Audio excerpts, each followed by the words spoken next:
విజయవాడలో మాజీ మంత్రి జోగి రమేష్ నివాసంలో ఏసీబీ సోదాలు కొనసాగుతున్నాయి. విజయవాడలో జోగి రమేష్ కుమారుడు జోగి రాజీవ్ అరెస్ట్ అయ్యారు.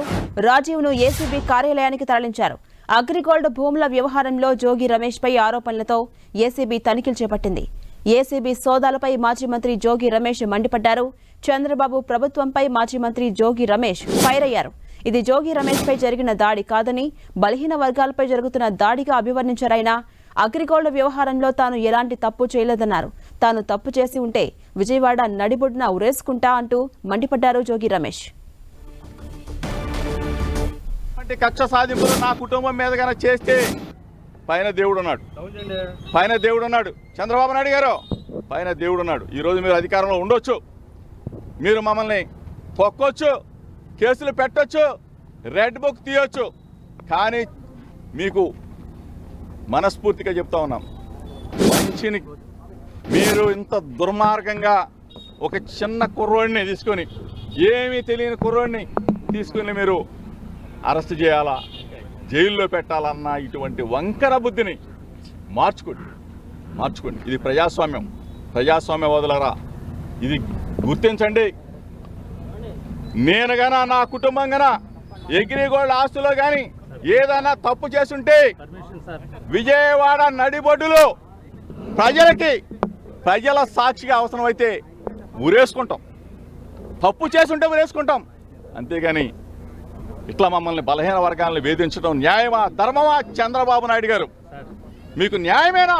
చంద్రబాబు నాయుడు గారు, దయచేసి మరొకసారి మీరు ఆలోచన చేసుకొని మీడియా మిత్రుల ద్వారా ప్రజలందరికీ కూడా ఇది జోగి రమేష్ మీద కుమారుడి మీద జరిగిన దాడి కాదు. ఇది యావత్ బలహీన వర్గాల మీద, గౌడ కులం మీద, గౌడ కులస్తుల మీద జరిగిన దాడి ఇదని చెప్పేసి మీ ద్వారా తెలియజేస్తా ఉన్నా. ఇక అప్డేట్స్ మా ప్రతినిధి తిరుమలరావు అందిస్తారు. తిరుమలరావు, మాజీ మంత్రి జోగి రమేష్ నివాసంలో ఏసీబీ సోదాలు కొనసాగుతున్నాయి. ఇప్పటికే అతని కుమారుడు జోగి రాజేష్ ను అరెస్ట్ చేశారు. ఇప్పటివరకు ఉన్న అప్డేట్స్ ఏంటి?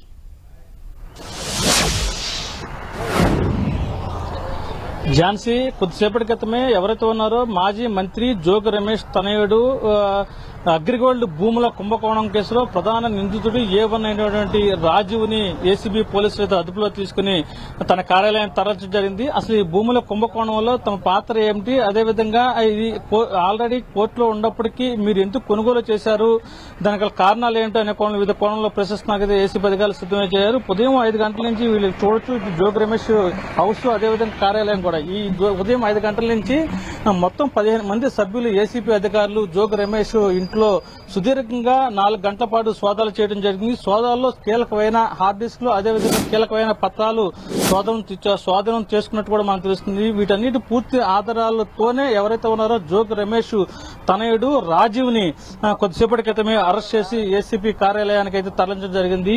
ఈ కుంభకోణం సంబంధించి ఎవరెవరు ఉన్నారో ఆల్రెడీ ఇది సీజ్ చేసిన స్థలాలు, అగ్రిగోల్డ్ సంబంధించిన స్కామ్ కేసులో దీనికి సంబంధించి సీజ్ చేసిన స్థలాలు. ఈ స్థలాలు మీరు ఎందుకు కొనుగోలు చేసి వీటిని ఎందుకు మీరు విక్రయించారని చెప్పేసి ఈ కోణంలో అయితే పోలీసులు అయితే ఏసీబీ అధికారులు విచారిస్తారని చెప్పి మనకు తెలుస్తుంది. దీనికి సంబంధించి ఇప్పటికే 2300 గజాల స్థలాన్ని వీళ్లు ఆక్రమించుకున్నారు. దాంట్లో 1200 గజాల స్థలాన్ని వైసీపీ విజయవాడ 42వ డివిజన్ కార్పొరేటర్ పైడిపాటి చైతన్యరెడ్డి అదేవిధంగా వాళ్ళ మామ కుటుంబ సభ్యులకు విక్రయించినట్టుగా సిఐడి అధికారులు అయితే పూర్తి సమాచారం అయితే స్వీకరించారు. సమాచారం స్వీకరించిన తర్వాత వాళ్ళు పూర్తి స్థాయిలో వాళ్ళ ఫైల్ రెడీ చేసిన తర్వాతే ఈ రోజు ఉదయం జోగి రమేష్ ఇంటికి రావడం, అదేవిధంగా జోగి రమేష్ ఇంట్లో పూర్తి స్థాయిలో 15 మంది ఏసీబీ అధికారులు సోదాలు చేసి కొన్ని కీలకమైన పత్రాలు హార్డ్ డిస్క్ స్వాధీనం చేసుకున్న తర్వాత వాళ్ళకి పక్కా సమాచారంతోనే ఎవరైతే ఉన్నారో ఈ కుంభకోణం కేసులో A1 నిందితుడైనటువంటి జోగి రమేష్ తనయుడు రాజీవ్ ను అరెస్ట్ చేయడం జరిగింది. అరెస్ట్ చేసి కొద్దిసేపటి క్రితమే ఏసీబీ కార్యాలయానికి తరలించారు. టోటల్ గా ఈ కేసు సంబంధించి 9 మంది దీంట్లో ఉన్నట్లుగా ముద్దాలు తెలుస్తుంది. A2గా జోగి రమేష్ సోదరుడు వెంకటేశ్వరరావు కూడా ఈ కేసులో ఉన్నట్టు తెలుస్తుంది. ఏదేమైనప్పటికీ ఈ కేసు సంబంధించి ఏసీపీ అధికారులు పూర్తి స్థాయిలో విచారణ చేసి అదేవిధంగా పూర్తి ఆధారాలు స్వీకరించిన తర్వాతే ఈ అరెస్టుల పరంపర కొనసాగుతుంది. రాజీవ్ నైతే ఏసీపీ అధికారులు తన కార్యాలయం తీసుకెళ్లారు. రాజీవ్ వెనకాలే జోగి రమేష్ కూడా వెళ్లడం జరిగింది. అయితే జోగి రమేష్ ఈ కేసుకు మాకు ఎలాంటి సంబంధం లేదు, బీసీ వర్గాలు బలహీన వర్గాలు మమ్మల్ని చంద్రబాబు నాయుడు కేవలం ఇబ్బంది పెట్టే ప్రయత్నం చేస్తున్నారు, మేము ఎన్ని ఇబ్బందులు పెట్టినటువంటి మేము దర్శ ప్రసక్తి లేదంటే చెప్పేసి జోగి రమేష్ కూడా మీడియాతో మాట్లాడడం జరిగింది. ఏదేమైనప్పటికీ ఈ కేసులో ఏసీపీ అధికారులు అదేవిధంగా సిఐడి అధికారులు పూర్తిస్థాయిలో విచారణ అయితే వేగవంతం చేశారని చెప్పాలి. జోగి రమేష్ తన ఇంటి ఏసీబీ కార్యాలయం తీసుకువెళ్లిన తర్వాత ఈ ప్రశ్నలు అయితే సంధిస్తారు. ఈ కేసు సిఐడి అధికారులు దీన్ని సీజ్ చేసి కోర్టులో ఉంది. కోర్టులో ఉన్న స్థలాన్ని మీరు ఎందుకు దీన్ని ఇతరులకు విక్రయించిన కారణాలు ఏమిటి, అక్కడ రేట్ ఎంత ఉంది, మీరు ఎంత విక్రయించాలని చెప్పేసి పూర్తిస్థాయిలో అయితే అధికారులు అయితే ఆధారాలు స్వీకరించేట్టు చేస్తుంది. ఇప్పటికీ దీనికి సంబంధించి 5 కోట్లు వీళ్ళు లబ్ధి చేకూరినట్టు జోగి రమేష్ కుటుంబానికి ఏసీపీ అధికారులు అయితే కొంచెం కనుగొనడం జరిగింది. ఏదేమైనప్పటికీ ఈ కేసులో జోగి రమేష్ తనని అరెస్ట్ చేయడంతో ఎవరైతే కొనుగోలు చేశారో వాళ్ళకు కూడా వెన్నులో వణుకు పడుతుందని చెప్పాలి. తర్వాత ఎవరిని అరెస్ట్ చేస్తారు, ఎవరి మీదకి ఈ కేసు మళ్ళుతుందని చెప్పేసి ప్రతి ఒక్కరైతే భయాందోళన, ఈ అక్రమాలకు పాల్పడిన ప్రతి ఒక్కరు భయాందోళన నెలకొందని చెప్పాలి. ఝాన్సీ. అలాగే తిరుమలరావు, మరోవైపు జోగి రమేష్ ఇందులో తన పాత్ర ఏమీ లేదు, దానికి నాకు సంబంధం లేదు అని అంటున్నారు. ఎలాంటి తప్పు చేయలేదంటున్నారు. ఇది జోగి రమేష్ పై జరిగిన దాడి కాదు, బలహీన వర్గాలపై జరుగుతున్న దాడి అంటూ అభివర్ణిస్తున్నారు. ఈ కామెంట్స్ మనం ఎలా అర్థం చేసుకోవచ్చు? దీనిపై ప్రభుత్వం స్పందించే ఛాన్స్ ఉందా? ఝాన్సీ, ప్రధానంగా కీలకమైన పాయింట్ మనం ఒకటే అర్థం చేసుకోవాలి. అధికారంలో ఉన్నాడు, అదేవిధంగా అధికారంలో మంత్రిగా పనిచేస్తాడు. ఈ మంత్రిగా పనిచేసిన అతను తన పాత్ర లేదు అంటే ఇది చెల్లదని చెప్పేసి అనుకోవాలి మనం. అధికారం అడ్డం పెట్టుకునే అవినీతికి పాల్పడ్డాడు. పైగా ఇది అగ్రిగోల్డ్ సంబంధించి కోర్టులో ఉన్న కేసు, కోర్టులో ఉన్న స్థలాన్ని అంబాపురంలో ఇది కబ్జా చేశాడు. అదేవిధంగా రిజిస్టర్ ఎలా చేశాడు దీనికి సంబంధించి అని చెప్పేసి ప్రతి ఒక్కరైతే ఆసక్తిగా వింటున్నారు. ఇప్పుడు నాకు సంబంధం లేదు, ఈ కావాలని బలహీన వర్గాలని దీన్ని ఇన్వాల్వ్ చేశారని చెప్పి దాంట్లో ఆంతర్యం ఏంటంటే ప్రధానంగా మనం ఒకటి చెప్పుకోవాలి. ఇది బలహీన వర్గాలను అడ్డం పెట్టుకుని ఇది ఇప్పుడు కేసు వచ్చింది, తనని అరెస్ట్ చేశారు. అక్రమంగా దీన్ని కబ్జా చేసినప్పుడు, అదేవిధంగా అక్రమంగా దీన్ని తీసుకున్నప్పుడు ఈ బలహీన వర్గాలు సంబంధించి గుర్తుకు రాలేదని చెప్పేసి కొద్దిసేపటి క్రితమే ఇక్కడ కొంతమంది మనతో మాట్లాడడం జరిగింది. ఇది కేవలము జోగి రమేష్ తప్పించుకోవడానికి బలహీన వర్గాలు, అదేవిధంగా అగ్రవర్గాల వాళ్ళు బలహీన వర్గాల వాళ్ళని ఇబ్బంది పెడుతున్నారు. చంద్రబాబు నాయుడు నేను నిర్దోషిని, నాకు ఎలాంటి సంబంధం లేదని చెప్పి జోగి రమేష్ అన్నప్పటికీ ఇది అధికారాన్ని మంత్రి పదవిని అడ్డపట్టుకుని కొంతమంది రిజిస్టర్ల ద్వారా సరే చేపించుకున్నారని చెప్పేసి అంటున్నారు. మొత్తానికి ఈ సంబంధించి కేసు సంబంధించి ఇటు ఎవరు కొనుగోలు చేశారు, ఎవరు విక్రయించారు, అదేవిధంగా ఇది సంబంధించి రిజిస్ట్రేషన్ ఎందుకు చేశారు, ఇది ఆల్రెడీ సేడి వాళ్ళు అగ్రిగోల్డ్ సంబంధించిన ఆస్తులు సీజ్ చేశారు. కోర్టులు దీని మీద కేసులు నడుస్తున్నప్పటికీ ఇది బలవంతంగా రిజిస్ట్రేషన్లతో కూడా చేపించారని చెప్పేసి ఒక ఆరోపణలు అయితే వినిపిస్తుంది. ఈ నేపథ్యంలోనే ఈ కేసు సంబంధించి 2300 గజాల స్థలాన్ని వీళ్ళు ఆక్రమించుకున్నారు. ఈ గజం ఆక్రమించిన సమయంలోనే విజయవాడ 42వ డివిజన్ కార్పొరేటర్ అయినటువంటి బయటపాటి చైతన్య రెడ్డి కుటుంబ సభ్యులు కూడా 1200 గజాలు కొనుగోలు చేశారు. యాక్చువల్ గా ఇది సంబంధించి గజం ఆ ప్రాంతంలో అయితే 30,000 దాకా ఉంటుంది. కేవలం 10,000 రూపాయలకి గజం కొనుగోలు చేశారంటే 20,000 రూపాయలు వీళ్ళకి అక్రమంగా సంపాదన కలిసి వస్తుంది, మనం బాగుపడొచ్చు అనే విధంగా కూడా వీళ్ళు ఆలోచించి చేశారు అని చెప్పేసి కొంతమంది ఇక్కడ ఆరోపణలు చేస్తున్నారు. ఇది కేసు వచ్చింది, బయటకు వచ్చింది కాబట్టి వీళ్ళు బలహీన వర్గాలు గుర్తుకొస్తున్నాయి, లేకపోతే బలహీన వర్గాలు లేవు అని చెప్పేసి ఇప్పుడే కొంతమంది ఇక్కడ వ్యాఖ్యలు చేసి ఇక్కడి నుంచి వెళ్ళిపోవడం జరిగింది. ఈ సిఐడి వాళ్ళు వీళ్ళని సంబంధించి అదేవిధంగా ఏసీపీ అధికారులు ఈ కేసు ఇన్వాల్వ్ చేసి పూర్తి స్థాయిలో విచారణ చేసిన తర్వాతే రాజీవ్ను అరెస్ట్ చేశారు. అరెస్ట్ చేసిన తర్వాత కొన్ని కీలకమైన ఆధారాలు స్వీకరించినట్టు తెలుస్తుంది. అదేవిధంగా జోగి రమేష్ ఇంట్లో కొన్ని కీలకమైన పత్రాలు హార్డ్ డిస్క్ లో శోధన చేసినట్టు కూడా మనకు తెలుస్తుంది. ఇప్పుడు ఇది ఏసీపీ అధికారులు అయితే జోగి రమేష్ తనయుడిని అరెస్ట్ చేసి తన ప్రధాన కార్యమైనటువంటి గొల్లపూడికి తరలించడం జరిగింది. అక్కడ పూర్తి స్థాయిలో జోగి రమేష్ తనయుడిని విచారిస్తే ఇంకా ఎవరెవరి పేర్లు బయటకు వస్తాయి, ఎంత ల్యాండ్ వీళ్ళు అక్రమంగా కబ్జా చేశారు అనేటువంటి కీలక ఆధారాలు బయటకు వస్తాయని చెప్పేసి కొంతమంది అయితే చెప్పడం తెలుస్తుంది. ఝాన్సీ. అలాగే తిరుమలరావు, ఉదయం నుంచి కూడా మొత్తం 15 మంది సభ్యులతో కూడినటువంటి బృందం మాజీ మంత్రి జోగి రమేష్ నివాసంలో సోదాలు చేపడుతుంది కదా, ఇప్పటివరకు ఏమైనా ఆధారాలు సేకరించారా? ఎస్ ఝాన్సీ, ప్రధానంగా చెప్పుకుంటే ఉదయం 5 గంటల నుంచి జోగి రమేష్ గృహంలో ఎవరైతే ఉన్నారో ఏసీబీ అధికారులు 15 మంది బృందంతో ఏకకాలంలో దాడి చేయడం జరిగింది. ఎవరు ఇంట్లోకి రాకుండా, ఎవరిని వచ్చిన ఇబ్బంది పెట్టకుండా కూడా మీరు చూడొచ్చు. ఇక్కడ ప్రధానంగా ఇది కంచి కూడా ఇది ఏర్పాటు చేయడం జరిగింది. ఎవరైనా ఇది అధికారులకు ఇబ్బంది కలిగిస్తే వాళ్ళ మీద చర్యలు తీసుకుంటామంటూ ఒక సంకేతాలు అయితే తెలుస్తుంది. ఈ నేపథ్యంలోనే జోగి రమేష్ ప్రధానంగా తన ఇంట్లో సోదాలు చేసే సమయంలో అయితే పోలీసులు, ఇబ్రహీంపట్నం పోలీసులు అదేవిధంగా భవానీపురం పోలీసులు సంయుక్తంగా భారీ భద్రత, భారీ బందోబస్తు మధ్య ఇక్కడైతే ఇంట్లో సోదాలు చేయడం జరిగింది. సోదాలు చేసిన తర్వాత కొన్ని కీలక పత్రాలు అదేవిధంగా కీలక ఆధారాలు సేకరించిన తర్వాత ఇది కన్ఫర్మ్ చేసుకుని కొద్దిసేపటి క్రితమే జోగి రమేష్ తనయుడు ఎవరైతే ఉన్నారో రాజీవ్ని అదుపులో తీసుకుని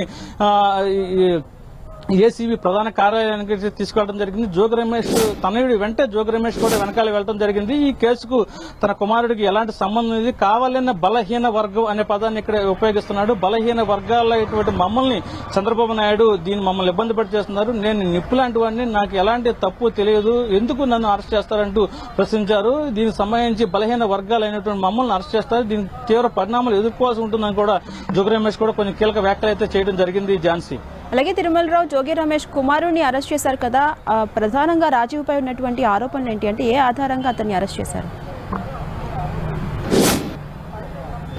ప్రధానంగా ఝాన్సీ, జోగి రమేష్ తనయుడు సంబంధించి ఈ అగ్రిగోల్డ్ ఆస్తులకు సంబంధించి అంబాపురంలో 2300 గజాల స్థలాన్ని ఆక్రమించాడు. అదేవిధంగా దీనికి సంబంధించి అతను రిజిస్ట్రేషన్ చేయించుకున్నాడు. ఇతను కొనుగోలు రిజిస్ట్రేషన్ చేసుకుంటే ఎలాంటి ఇబ్బంది లేదు, కానీ ఇది అగ్రిగోల్డ్ సంబంధించిన ఇది కోర్టులో ఈ స్థలం మీద కేసు నడుస్తుంది. ఇది అగ్రిగోల్డ్ ఆస్తులు ఎవరు కొనకూడదు, విక్రయించకూడదు అని చెప్పేసి దీని మీద ఒక ఆర్డర్ అయితే ఉంది. ఆర్డర్ ను కూడా వీళ్లు బైఖాతరు చేసి ఈ కొనుగోలు చేశారు. ఈ కొనుగోలు చేసిన సమయంలో ఈ కోర్టులో ఉన్న ఆర్డర్ ని తప్పించి అదేవిధంగా రిజిస్ట్రేషన్ ఎందుకు చేశారు, దీనికి కారణాలు ఏంటి, అధికారిని అడ్డం పెట్టి చేశారు లేదా ఇతర కారణాలు ఏమైనా ఉన్నాయనే కోణంలో అయితే పోలీసులు అదేవిధంగా సిఐడి అధికారులు ఇప్పటికి ఇన్వెస్టిగేషన్ చేశారు. దీనికి సంబంధించి ఏసీపీ అధికారులు అయితే దీనికి ఫైల్ అప్ చెప్పడం జరిగింది. ఈ నేపథ్యంలో పూర్తి ఆధారాలు స్వీకరించిన తర్వాత అన్ని పకడ్బందీగా ఆధారాలు స్వీకరించారు.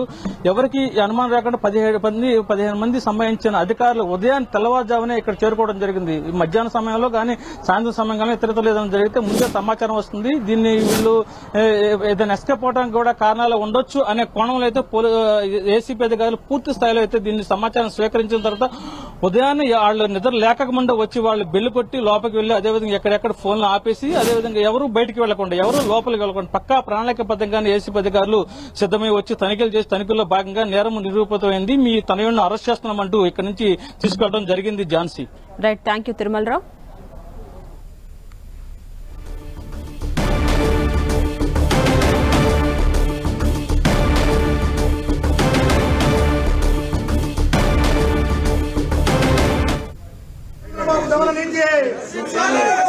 చంద్రబాబు దమన నీతి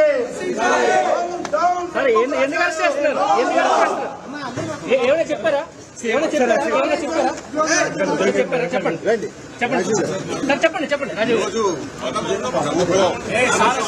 ఎలాగోసారి అరెస్ట్ ని ఎలా చూస్తారు? నిజంగా ఈ భూమి అక్రమాలు పాల్పడ్డారా ఏంటి? అందరూ కొనుక్కున్నట్టే కొనుక్కున్నాం. అంటే అమ్మినోళ్ళు అన్ని చూపించే మాకు అమ్మారు, మేము అలాగే అమ్మాం.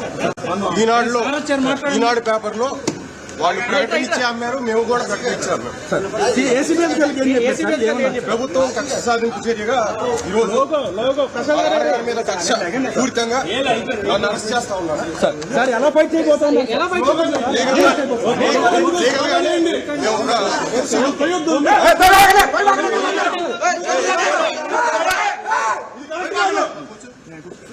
సహకరిస్తున్నాం.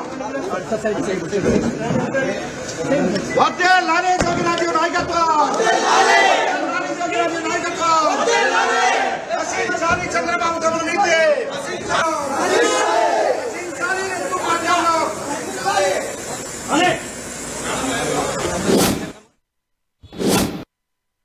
ఎంఏ చేశాడు, డిలాయిట్లో జాబ్ చేసి వచ్చాడు. అసలు అమాయకంగా ఎటువంటి తప్పు చేయనటువంటి మా కుటుంబాన్ని, నా మీద కక్ష ఉంటే ఉండొచ్చు చంద్రబాబు నాయుడు గారికి, నా మీద కక్ష ఉంటే ఉండొచ్చు లోకేష్కి. ఎగిరిగోల్డ్ ఏంటి బాబు, ఎగిరిగోల్డ్ ఆస్తులు ఆల్రెడీ అటాచ్మెంట్లో ఉన్నాయి. మొట్టమొదటిసారిగా నేను మీడియా ముందు మాట్లాడుతూ ఉన్నా. మొట్టమొదటిసారిగా ప్రభుత్వం అధికారంలోకి వచ్చిన తర్వాత మొట్టమొదటిసారిగా మీడియా ముందుకు వచ్చారు. ప్రభుత్వం ఏదైనా మంచి చేస్తే మంచి చెప్దామని చెప్పి అనుకున్నాం. కానీ ఈరోజు అగ్రిగోల్డ్ భూములేంటి, ఆల్రెడీ అటాచ్మెంట్లో ఉన్న భూముల్ని ఎవరన్నా కొంటారా? అటాచ్మెంట్లో ఉన్న భూములు, అది కూడా 2300 గజాల భూమి. ఆ 2300 గజాల భూమిని ఈనాడు పేపర్లో పబ్లిష్ చేసిన తర్వాత మా బాబాయ్ గారు, నా కుమారుడు ఏ విధంగా అయితే మనం కొనుగోలు చేస్తామో అట్లానే కొనుగోలు చేసి రిజిస్ట్రేషన్ చేసుకున్న తర్వాత అది మళ్ళా వేరే వాళ్ళకి అమ్మటం జరిగింది. అంటే ఏ విధంగా అయితే మనం భూమి కొని అమ్ముతామో అట్లాగనే అది వాళ్ళు మా దగ్గర నుంచి కొనేటప్పుడు కూడా ఈనాడు పేపర్లోనే పబ్లిష్ చేయించుకొని సర్వే చేయించుకొని అధికారులు ఇచ్చిన రిపోర్ట్ ఆధారంగా సబ్ రిజిస్ట్రార్ గారు రిజిస్ట్రేషన్ చేసి వాళ్ళకి అప్పచెబితే ఇంతకన్నా దుర్మార్గం ఎక్కడన్నా ఉంటుందా చంద్రబాబు నాయుడు గారు? దయచేసి నేను మిమ్మల్ని అడుగుతా ఉన్నా, నా మీద కక్ష ఉంటే నా మీద తీర్చుకోండి. అంటే అభం శుభం తెలియని నా కుమారుడి మీద, అమెరికాలో చదివి వచ్చాడు, ఎంఏ చేశాడు, డిలాయిట్లో జాబ్ చేస్తున్న నా కుమారుడి మీద మీరు ఈ విధంగా కక్ష తీర్చుకునే కార్యక్రమం చేయటం న్యాయమేనా, మీకు ధర్మమేనా అని అడుగుతా ఉన్నా. దయచేసి ఆలోచన చేసుకోమని అడుగుతా ఉన్నా. ప్రభుత్వాలు వస్తూ ఉంటాయి, పోతూ ఉంటాయి. మీరు అధికారంలో ఉన్నారు, దయచేసి ఒకసారి ఆలోచన చేసుకోండి. మేము అధికారంలో ఉన్నప్పుడు మీ మీదకి దాడికి రాలా. దయచేసి మీరు ఆ మైండ్లో కానీ ఆ ఆలోచన కానీ ఉంటే తీసేసుకోండి. ఆనాటి ముఖ్యమంత్రి జగన్మోహన్ రెడ్డి గారి మీద అయ్యన్న పాత్రుడు గారు చేసిన విమర్శల్ని నానా బూతులు తిట్టిన తర్వాత మీ ఇంటికి వచ్చి ఒక పెద్ద మనిషికి నిరసన తెలియజేయటానికి వచ్చాను తప్ప మీకు చెప్తే ఈ వ్యవస్థని మారుస్తారేమో, 40 సంవత్సరాల చరిత్ర ఉన్న రాజకీయ అనుభవం ఉన్న చంద్రబాబు నాయుడు గారు ఒక మంచి చేస్తారేమో, ఒక మంచి ఉద్దేశంతో రాజకీయాలను తీసుకొస్తారేమో అని చెప్పేసి మేము ఆలోచన చేశాం. కానీ దయచేసి ఇటువంటి దుర్మార్గాలకి ఒడి కట్టవద్దు చంద్రబాబు నాయుడు గారు.